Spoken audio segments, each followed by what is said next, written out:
Greetings there, academic proletariat, and welcome to this very special episode of the Fireside Chats with Mr. Olson, where we will be discussing how to write the DBQ. We're going to go ahead and make this quick because we've already beaten this to death in class, but this is more intended for those first-timers out there, and then also review right before your finals and AP tests so that you can just freshen up on the basics of writing a DBQ. So let's start out with this. On the AP test, the DBQ will comprise 55 minutes of your exam. It's an essay question. It's often will have more than one part in the prompt. It requires you to write a multi-paragraph essay that has a hot introduction. Remember, that stands for historical overview and thorough thesis. We'll have roughly 2 to 3 body paragraphs, depending on how you want to set it up, but that's the joy of this, is that you get to set it up however you want. And it requires you to stop in your conclusion, state your thesis again, and offer some perspective on an other period or an other place. You do have to incorporate 6 out of the 7 documents, 6 or 7 of the 7, in order to get a perfect score. However, you can still get a good score without utilizing all 6, but it is recommended that you do use 6 or 7. You do also have to include outside information, which is information that is not included or referenced anywhere in the documents. That's what makes this different than the world history DBQ, among some other little stuff, but that's the big one. There is a point on the rubric for outside information. We'll talk about that in a second. Okay, so your goal in the DBQ essay is to answer the question first and foremost. That's why the first 3 steps of writing the DBQ, you should read the question 3 times, that 3rd time annotating it, and figure out what the question is actually asking you. You also want to show that you understand how to analyze documents. We've worked a lot with the HAPPY acronym, historical context, audience, purpose, point of view. You need to apply those to documents. And then it wants you to show that you can go past summarizing and quoting the documents to really throw out some analysis, to really show that you understand what someone is saying to you via writing or picture or chart or whatnot. And then finally, it requires you to think past the question and think past just the documents and include something other, something out from your brain, something that you remember about this topic that's not alluded to in those documents. So let's start out with the first requirement on the DBQ. This is different than the AP World DBQ, so if you've only taken AP World, listen up. The AP US DBQ requires you to contextualize. That means it wants you to put the prompt or the question into the greater chronology of history. This should be done in your historical overview or the hoe of your introduction, where you think in the 50 years prior to the years given in the question, what's the most important event that happened, and somehow frame your introduction to include a discussion of that major event. So you need to make sure that you do this in the introduction, as there is a point on the rubric for it. Requirement number 2, you need to write a thorough thesis. A thorough thesis is one that comes at the end of the introduction. It's very clear, but it should also be break-upable. You should make it complex.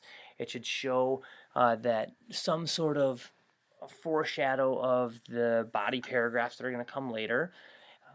You should be able to break the thesis up and essentially create the introduction sentences to the body paragraphs to come.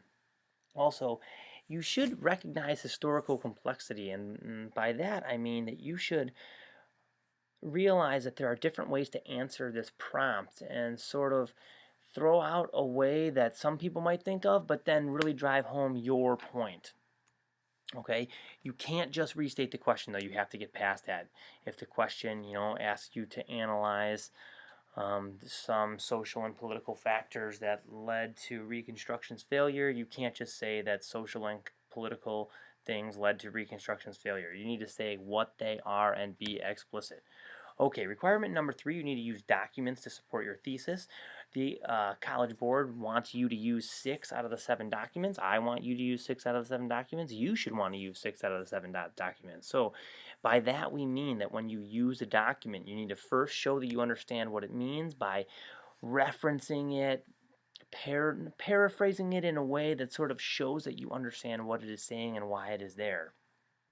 After you've done that, you want to explain how that document helps support your thesis. Okay, so there will almost always be 7 documents. You need to use at least 6. And then once you've used the document, you need to make sure you analyze it via one of the 4 analysis methods that we've discussed in class: historical context, audience, purpose, point of view. So if you are given a document by a Southerner that was in the KKK, you should know for point of view, say for example, that they are not going to like freed slaves. They're in the KKK. That should go without saying. So just to review what the four things are: historical context, which is going to be the most common.